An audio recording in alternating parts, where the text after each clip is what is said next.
A Pocket for Corduroy by Don Freeman.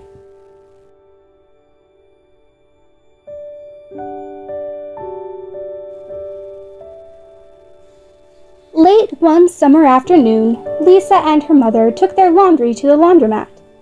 As always on such trips, Lisa carried along her toy bear, Corduroy. The laundromat was a very busy place at this hour. "Now, Corduroy, you sit right here and wait for me," Lisa said. "I'm going to help with our wash." Corduroy waited patiently. Then he suddenly perked up his ears.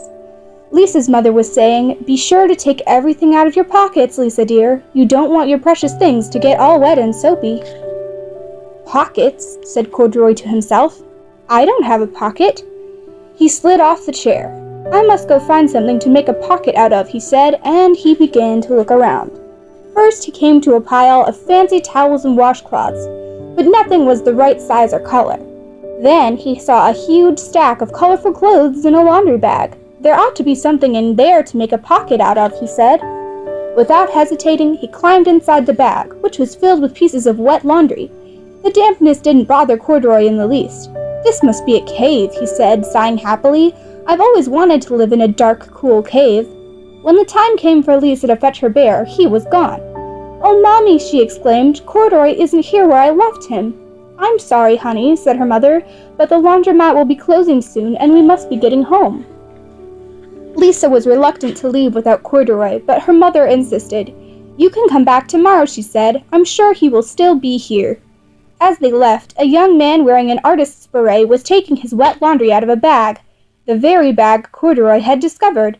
Before he knew it, Corduroy was being tossed together with all the sheets, shirts, shorts, and slacks inside the dryer. But just as the artist was shutting the glass door, Corduroy tumbled out onto the floor. "How in thunder did that bear ever get mixed up with all my things?" the artist wondered. Poor Corduroy was damp all over. "The least I can do for him is give his overalls a good drying," said the man thoughtfully. He unbuttoned Corduroy's shoulder straps and put his overalls in the dryer. Corduroy grew dizzy as he watched the clothes spinning around, but the artist became inspired. "This would make a wonderful painting," he said as he took a sketch pad out of his pocket and began drawing the swirling colors. "I can hardly wait to get back to my studio." Finally, the dryer stopped whirling and the man gathered up the clothes. Then he helped Corduroy put on his warm, dry overalls. All at once, the manager of the laundromat called, "Closing time! Everybody out!" Corduroy was gently placed on top of a washing machine. "I wonder who that bear belongs to," said the artist as he was leaving. "Seems to me he should have his name someplace. He's too fine a fellow to be lost." As soon as the lights were turned off, Corduroy began his search again. He was surprised to see something white glowing in the dark. "Maybe it's snow," he said excitedly. "I've always wanted to play in the snow."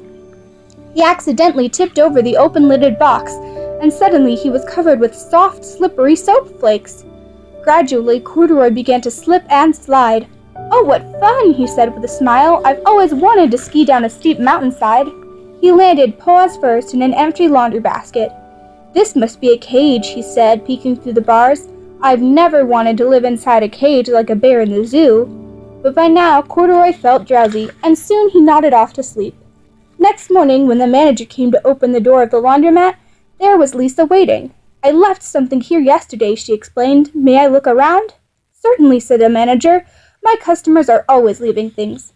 Lisa was searching under the chairs and in back of the washing machines when she heard the manager call her. "Is this what you're looking for, señorita?" "Yes, yes, he's my best friend," shouted Lisa as she came running. She reached in and picked Corduroy out of the basket. "So this is where you've been, you little rascal," she said. "It's time I took you home."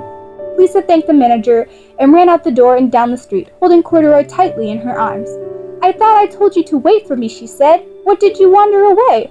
"I went looking for a pocket," Corduroy said. "Oh, Corduroy, why didn't you tell me you wanted a pocket?" asked Lisa, giving him an affectionate squeeze. That very morning, Lisa sewed a pocket on Corduroy's overalls. "And here is a card I've made with your name on it for you to keep tucked inside," she said. "I've always wanted a purple pocket with my name tucked inside," said Corduroy, as he and Lizzie nuzzled noses.